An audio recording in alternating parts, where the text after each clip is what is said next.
Welcome to the Queen Elizabeth Olympic Park. Behind me is the London Stadium, the fantastic home of the 2012 Olympic Games and the absolutely dreadful home of West Ham United Football Club. But we're not here for this stadium. We're actually here to go in that direction, to the Lee Valley Hockey Centre. Because right now, there's a big international field hockey tournament in London. It's the FIH Pro Hockey League for men and women. And today, England men or England women are playing games today against Germany and Argentina. I forget which one's playing which. But the two games, and we're going to spend the afternoon at the field hockey. So we're going to have a little look around the estate, see how it is. I came here in 2012 to see a couple of hockey games at the hockey stadium as it was back then, which was basically just 20,000 seat scaffolding. Lee Valley Hockey is a lot smaller. It's about 3,000 seats or something like that for the main ground. I'm going to have a look around and see what the area is like now, and then enjoy some professional international hockey. The Queen Elizabeth Olympic Park was built for the 2012 London Olympics and included the Olympic Stadium, Aquatic Centre, Velodrome, Orbital Monument, a temporary basketball arena, a temporary water polo arena, the Copper Box, the Hockey Arena, Media Centre and Olympic Village. Most of those venues still exist. The Olympic Stadium is home to West Ham United, and the Copper Box is home to the London Lions basketball team, London handball team and London Pulse netball team. Previously it was a mixture of greenfield and brownfield, some of it forming part of Hackney Marshes, with some older housing included. Initially it cost over £1 billion to develop the venues, with further costs required to dismantle temporary venues, repurpose other venues, build new housing, cultural centres, shopping and landscape the park. The current Lee Valley Hockey Centre was built new after the Olympics, attached to the tennis centre, which had been purpose-built to host the wheelchair tennis. Well, that's pretty straightforward getting in, pretty efficient, straightforward scanning the tickets and then getting the bags through. So I'm now in the ground, about half an hour to go. There's loads of food and drink stalls here, so I'm going to get a bite to eat and then find my seat, get ready for the first match.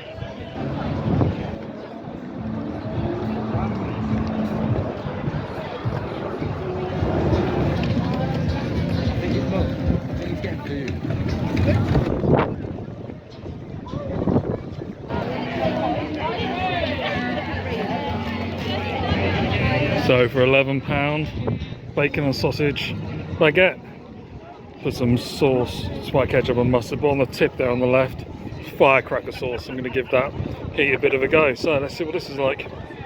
Is it worth £11? Not bad, very tasty. Not £11 worth of tasty, but then again, at these events, you're always going to pay the premium. But definitely very good. Definitely worth choosing that over the burgers.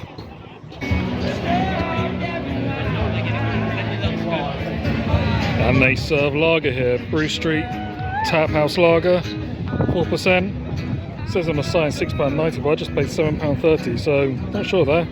Anyway, let's see what this is like.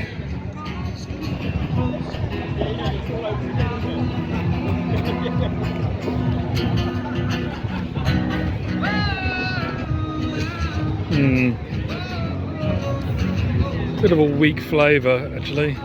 It's fine, it's drinkable, it's perfectly okay, but it's not a flavour sensation, I'm afraid. But yeah, it'll do.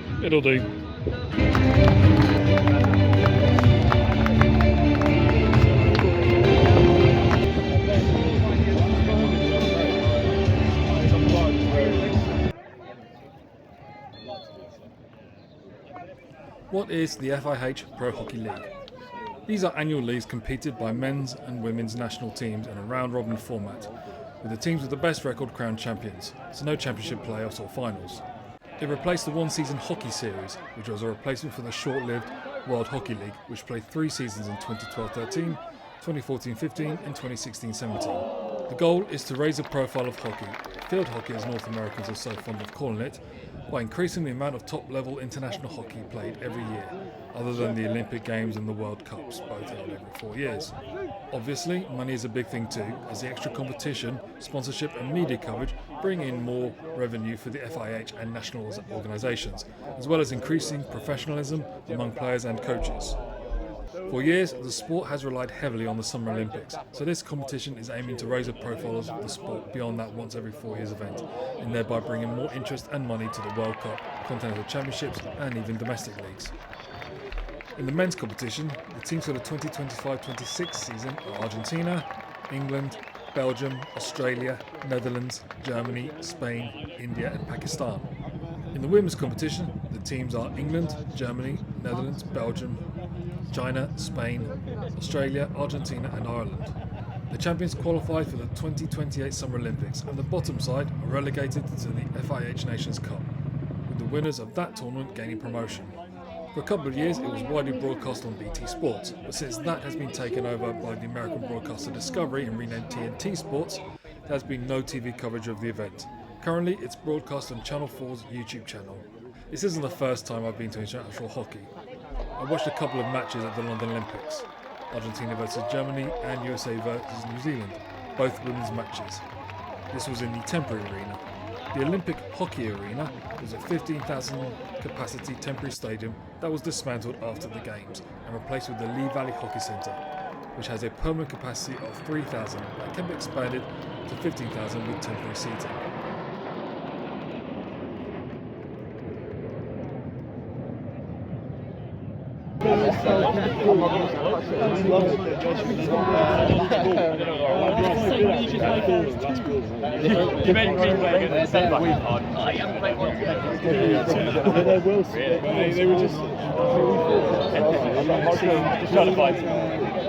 Number 9, Henry Croft. The difference between the two sides at the half-time break. Now the eagle-eyed amongst you not only would have just enjoyed the red arrows, but the reason why I'm looking like a 90s Manchester numpty is because I'm pretty sure I forgot to put sun cream on my face before I left the hotel. So I bought this bucket. It's only 15 quid actually, it's not too bad considering.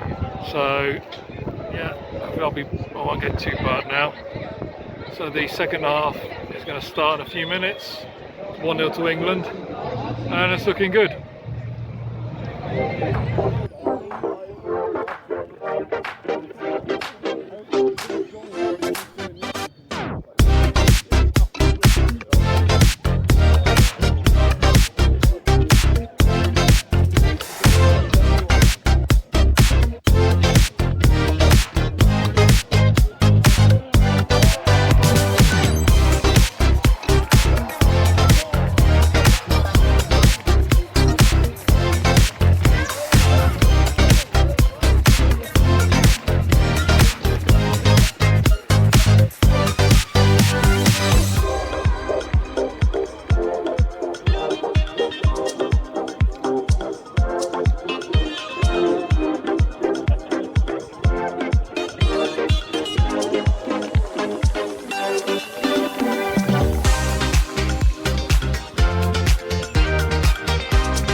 Are you actually a farmer?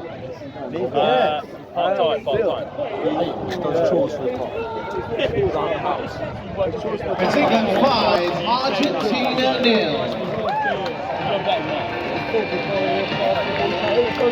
Great team performance. 2 goals for Henry Croft.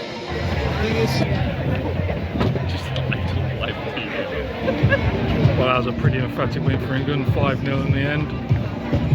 Some really great saves by the England keeper to keep it 0. So actually Argentina didn't do that badly.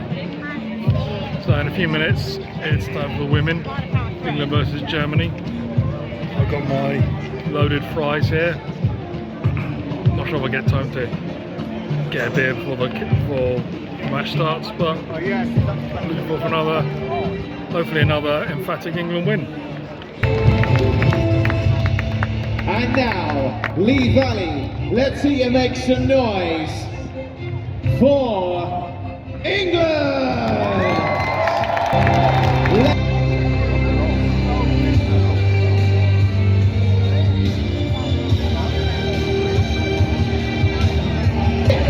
5, 4, 3, 2, 1, let's play!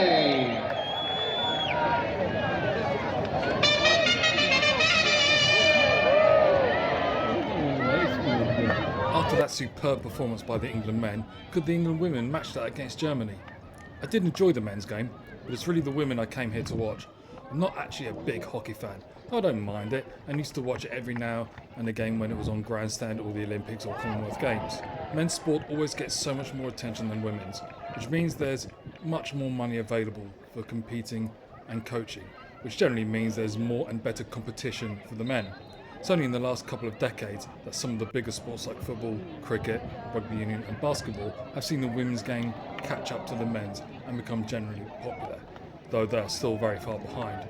For hockey, while I wouldn't go so far as to say it's always been egalitarian, it's certainly been a lot closer to equal for a lot longer than most other sports, and the Pro Hockey League is certainly aiming to give the exact same promotion and presentation for women as for the men. I actually think that the women's game has a lot more potential to become something much bigger than for the men. Though, as this is only the second time I've watched live hockey matches, what do I know? They are definitely equal when it comes to skill and entertainment value. And seeing as men's sport always gets so much more than women's, I think it's only fair to pay more attention to women's hockey than men's. And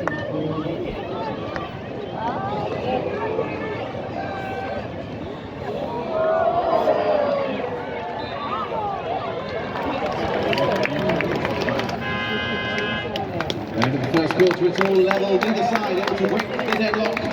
Let's get into the stands. And here's the Session IPA. It's a bit more flavoursome actually, so a good beer.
So it's half time. Germany 1, England 0. Not too bad though.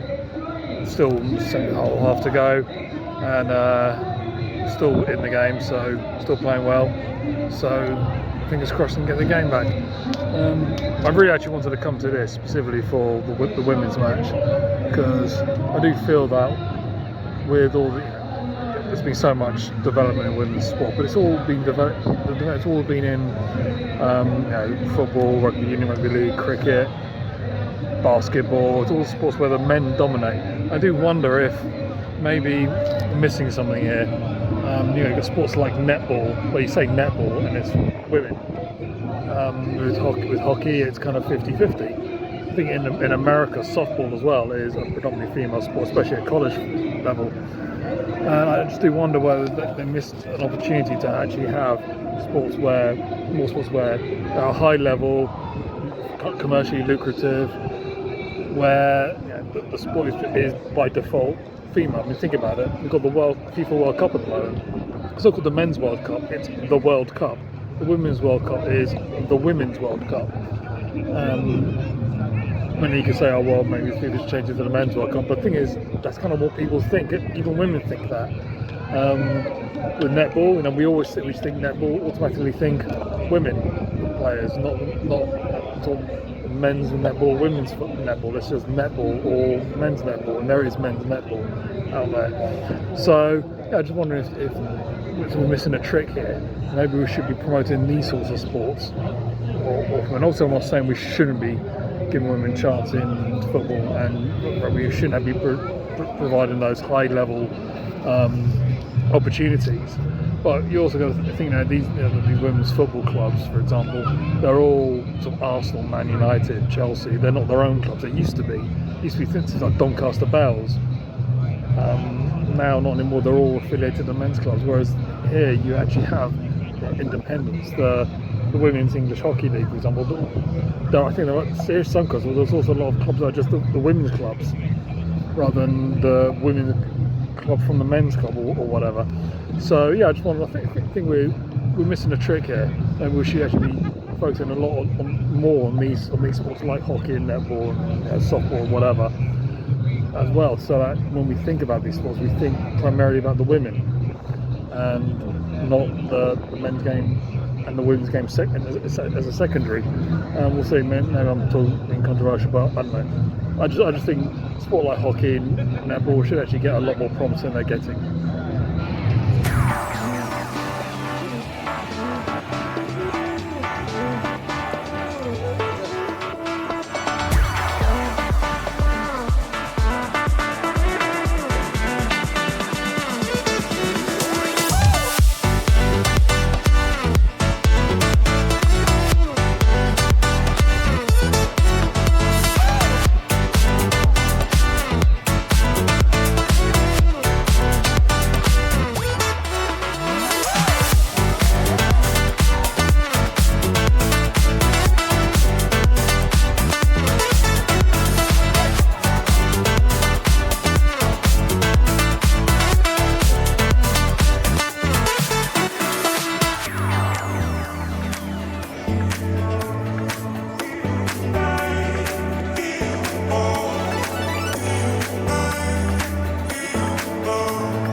Full time here at the FIH Pro League in London. England 1, Germany 2.